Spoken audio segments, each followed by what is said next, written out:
too came up through the depression and moved on through it, and they too came up from it. But one thing that crowd, that generation did that I, in a lot of ways, we look good emulating, is they knew how to work together. They knew how to lean and depend on each other. That generation, listen, the way that, listen, I'm going back to the great Reverend Dr. W.R. Brown Sr. That's your uncle who had connections to the White House going all the way back to the Nixon administration. Is this thing on? All right. As a matter of fact, you know, we just named the street in the city that he did his thing at for him.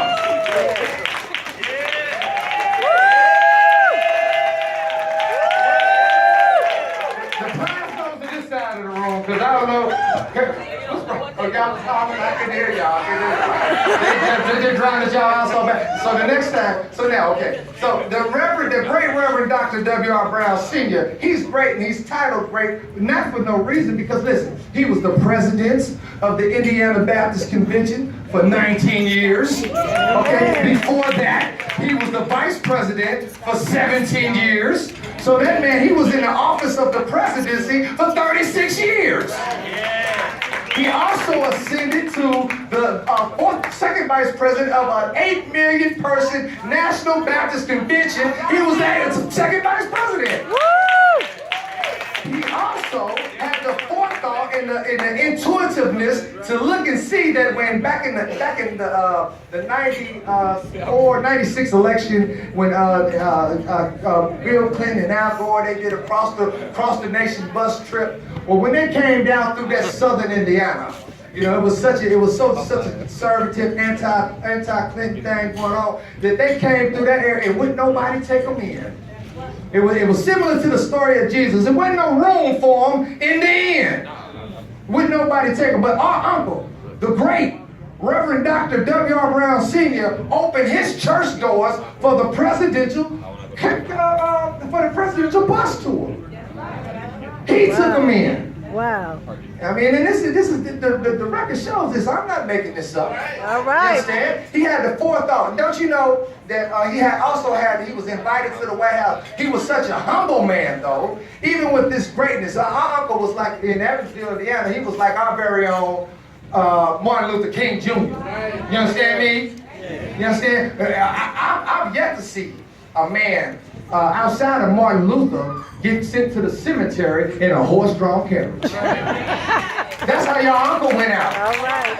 That's how well respected. Then on top of that, the city ultimately named the street after him.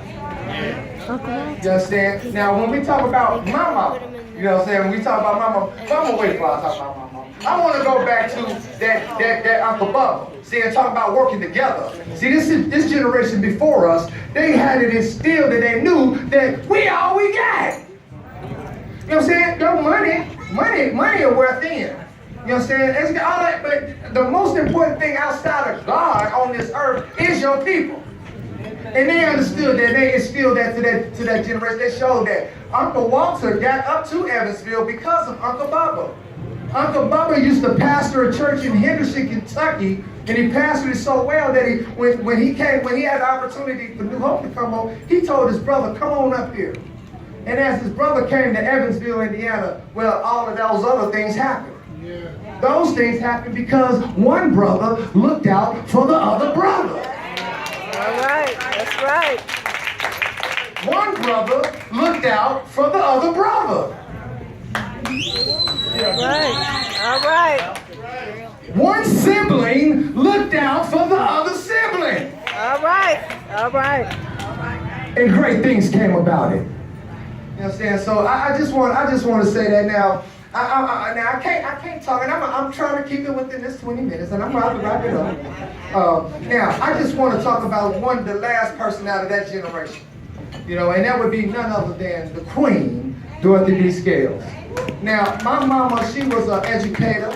She was very active in the body politic in both Chicago, Illinois, and Evansville, Indiana. as I understand it, because I was just taught, and I learned that after her passing, that she was part of that daily machine. Yeah, she was part of that daily machine. All right. And we know what the reputation of the daily was, but she found her way how to get in and make it make sense about it. It take our brother, William Brown, we call him brother. He passed this is the president of the state of Mississippi Baptist Convention. Have you ever noticed that in your family, if you talk to your family members, they all rise to the top of whatever they're doing? My sister right over there has won the Teacher of the Year of the state of Indiana. That would be Tina Dean.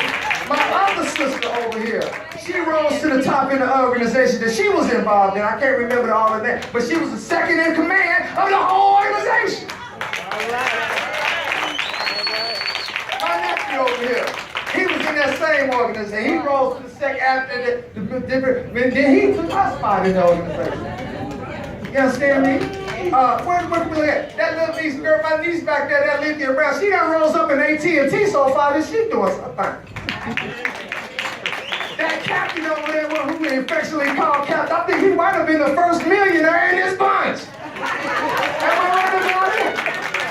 No, Uncle That's Walter. Ronnie Thatch over there. He's been at the Bisco so long they don't want him to go. He done bought up half time on his side of town.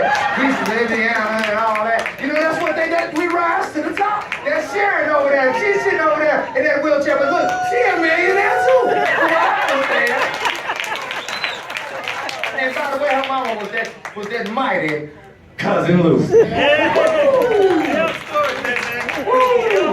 Now I don't know all of everybody's stories, but I do know this: is that if we would just press on, and if we would take the things that was instilled in us, if we would take and lead by example, follow by example that the generation before us has laid down for us, and that is to love and to respect and to have the back of each other, there is nothing that we can't do. Amen.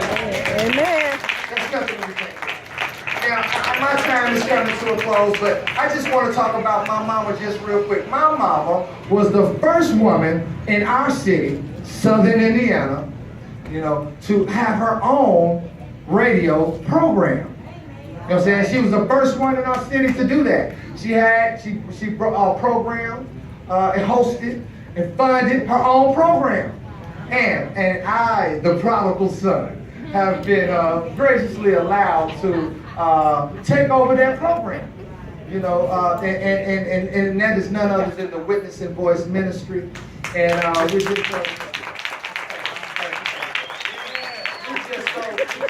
so proud and honored to be part of this Brown family and to have the ability to carry on the legacy that our family has already built. We are people that God has reached down and laid his hands on. I mean, the proof is in the pudding. This ain't something I made up. When you look throughout the generations, we have strong and indomitable spiritual leaders in this family. I mean, God has called us out to do those things, and I personally feel that it's still those among you that God has been touching. I got a thing for you to do. And see, I'll tell you right now, whatever you do for God, that's between you and God. You understand me? God will tell you what to do, and if you move on it, I'll tell you now. Last year, a year ago, God pulled on me. I spoke at our uncle's street dedication, and he told me to revitalize my mother's program. Now, man, I don't know nothing about no radio. I'm not no professional communicator. I don't have no degrees in that. But I stepped out on faith.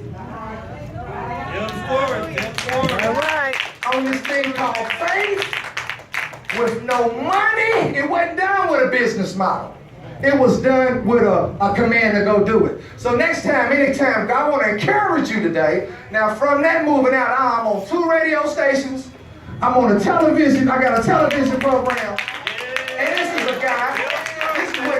This is what God did for a guy who last year, October, didn't even have an email address. All right. I'm telling you what I know.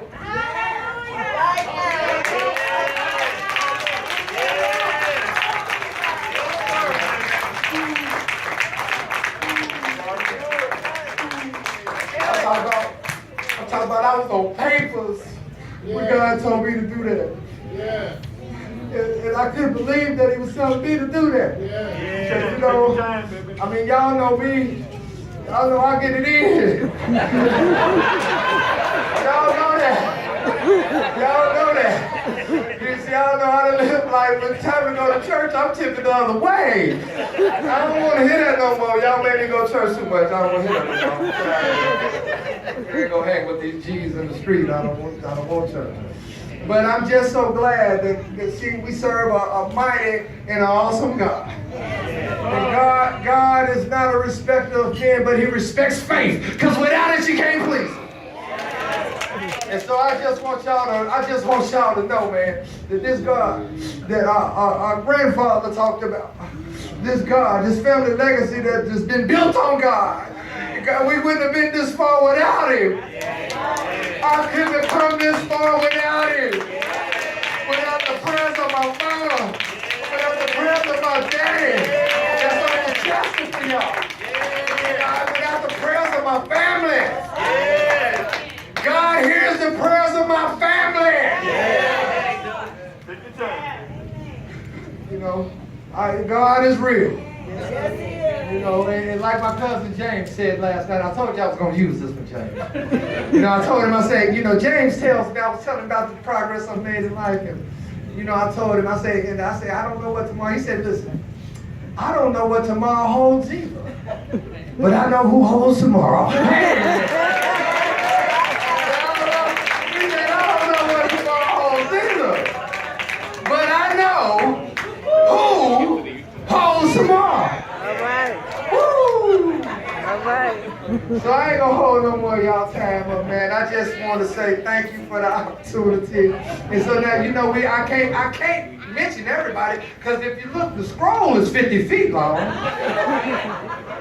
So I'm not trying to slight anybody or anything, but I just want to say I love each and every one of y'all.